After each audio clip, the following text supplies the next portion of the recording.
beyond the sea, somewhere waiting for me. My lover stands on golden sands and watches the ships that go sailing. Welcome back to Sailing Northern Breeze. We mixed things up a little in our last episode, moving from discussion of our travels to our decision-making process. How did a couple of newbie sailors go from tiny Lake St. Clair to crossing oceans? Is there something in that process that could be helpful to others? Others also seeking sailing adventures. We hope that it was useful. This week again, a bit of a mix-up in format, because we saw things that matter. Well, things that matter to us, stopped us, made us watch, look, and think. The sights of Oslo had an impact on us, and that's worth documenting. For us, and maybe for you, perhaps inspiring something in you, a memory of similar impact, or perhaps a dream of future travels and the lessons that are waiting for us. We hope that you enjoy this journey.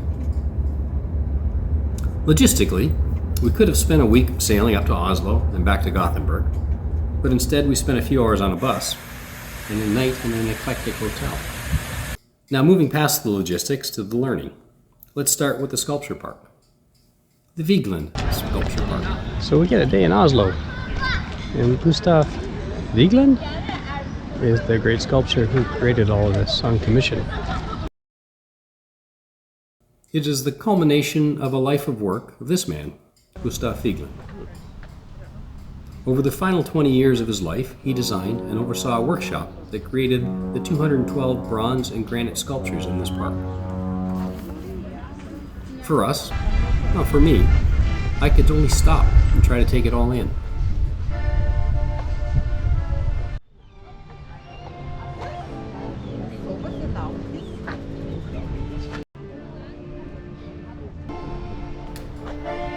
I can't really describe this place.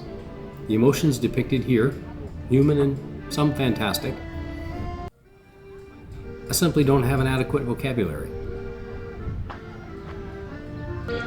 He studied humanity, its relationships, both good and bad, but mostly showed compassion, from childhood to death.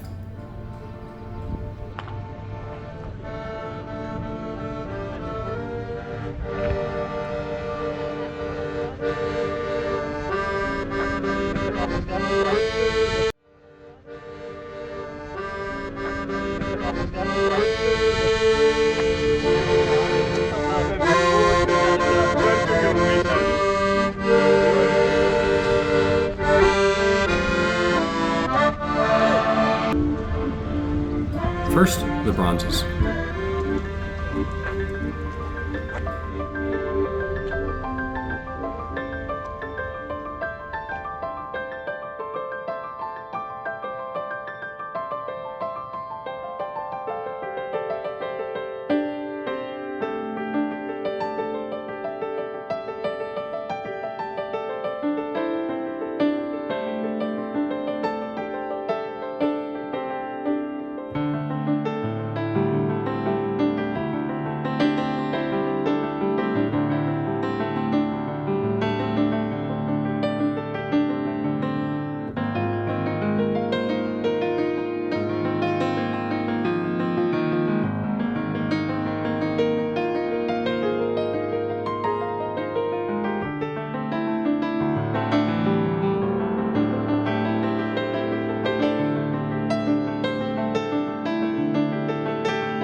now, the granite sculptures.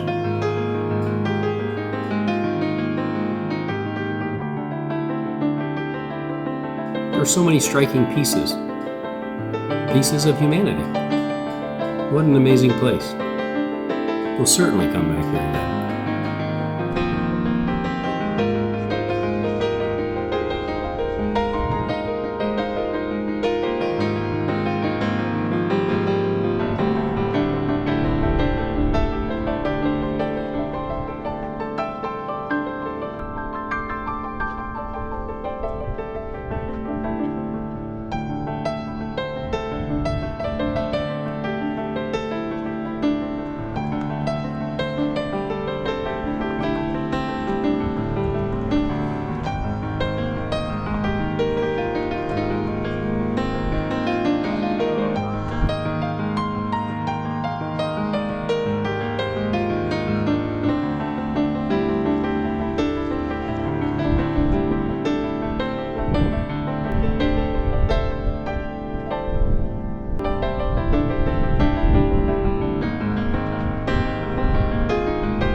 Strike a pose.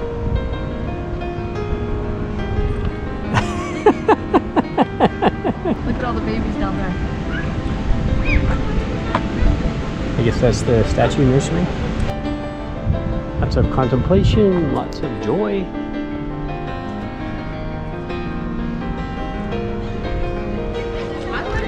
Way too many people hugging each other.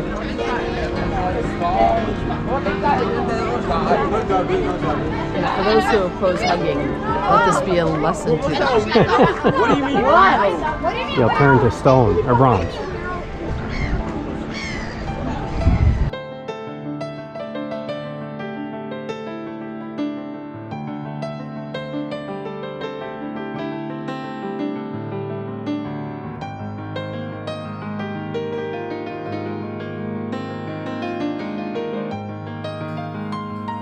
Bye to this park for now. Hey, Marie deleted me out of the pictures.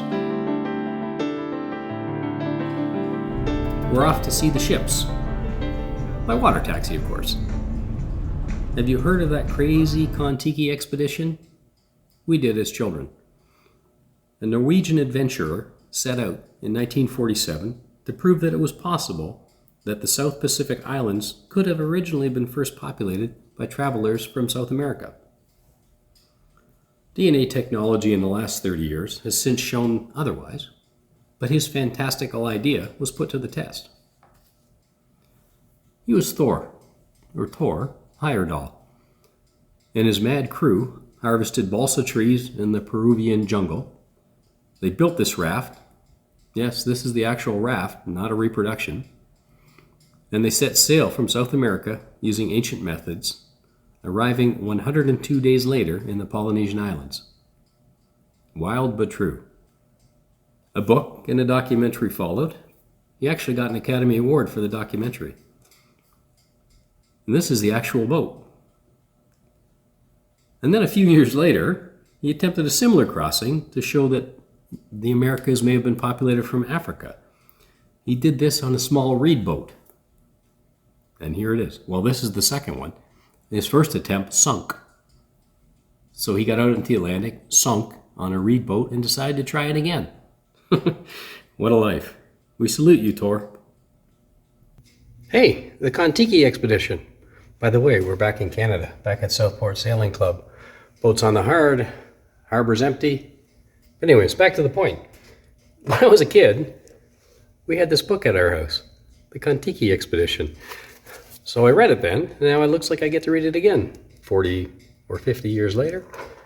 Thanks, Pat, for digging this up from the family estate. Excellent. Looking forward to it. Next, across the street, on to see the Fram. It's a ship built in 1892 for Norwegian explorers to explore the Arctic and Antarctic for the first time, and to be the first to the poles, north and south. It's a 3-masted schooner with a backup diesel engine. It's built of wood to be incredibly strong. It's nearly 1 meter thick, with 3 layers of oak and greenheart. She was nearly 800 tons when loaded. That's a big wooden ship, 800 tons. She spent a few years in the Arctic, drifting in the ice pack, and similarly, winters in the Antarctic, enabling the first successful push to the South Pole, which was achieved in 1910, before she was retired in 1912. We were blessed to see these 2 amazing sailing vessels, the Kon-Tiki and the Fram. Thanks, Oslo. Thank you for preserving these marvels. This ship was solid. Below decks, we find the crew's quarters, their sleeping berths, galley, sail repair, and carpenter shop, as well as stores. The bow of the ship stored the provisions, and was a maze of timbers with little clear room to move around, all designed to withstand the ice. Back in the late 1800s, even before many houses were wired, they had a windmill supplying electric lighting on this ship. State of the art for that day, but it's still in use on our northern Brees today. Over a century later, we use the wind for electricity. The wind and the sea are boundless sources of energy, over the centuries and into the future, no doubt. Then we're back on the water taxi, back to downtown to visit 3 more amazing places. The Nobel Peace Prize Museum, the National Museum, and a Viking exhibition at the Historical Museum. Another of our sculptor, Gustav Vigeland's designs, is this one, the Nobel Peace Prize medal. The Peace Prize Museum tells many stories of people and organizations who have and who are making a difference in our world. Alfred Nobel left his family's fortune to the series of prizes that are well known, and controversially for a Swede, he asked the Norwegians to be the stewards of the Peace Prize. Apparently he chose well, as the prize has lived on and grown in stature, promoting peace around the world, recognizing the great and the good, the big and the small, powerful and oppressed, who are making a difference every day around the world. Some are in prison, like the 2023 winner, Nargis Mohammadi. Please excuse my pronunciation.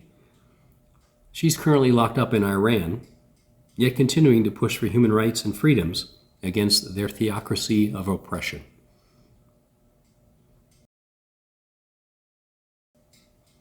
We are humbled by the work of these people.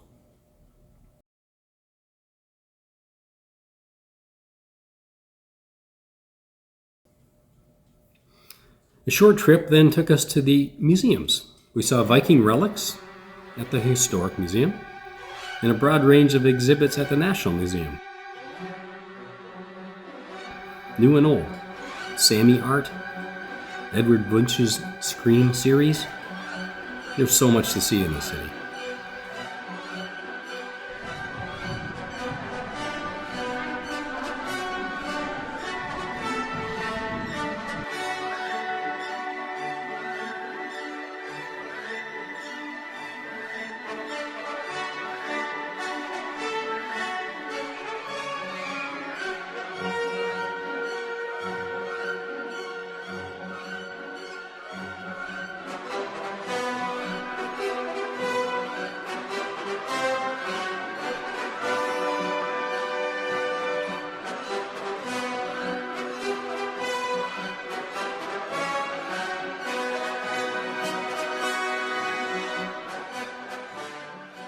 We wrapped up our 2-day visit at City Hall, promising ourselves to a longer visit next time.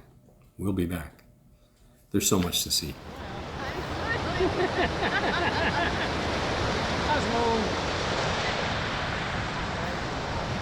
The following day, we said goodbye to Gothenburg. We've decided to travel over and through Sweden via the Trollhattan Canal and the Gotha Canal. Our rationale was that we have many miles to go to adhere to our goal of sailing around the entire Baltic Sea this season, and this may save us several days. On top of that, it came highly recommended as an enjoyable trip by several people. Unfortunately, it wasn't without incident. We are now in the first lock of the Trollhattan Canal. We have 60 more plus to go. I'm not one for clickbait, so this is an honest assessment. We'll share some very nice and some very poor experiences that we had in the canals. Bottom line, we wouldn't take that route again. It can be a good route for others, but we'll share the pros and the cons so you can make that call for yourself. We're experienced canal sailors, having done the Erie Canal in New York, the Welland and the St. Lawrence Seaway in Canada, the Crinan Canal in Scotland, and now the Swedish canals. So I have a base of experience that informs our thoughts. Hopefully you'll find it useful in the next video. So we'll see you next time. Please give us a thumbs up. Thank you from Aaron and Marie. And there we are, somewhere beyond the sea. Somewhere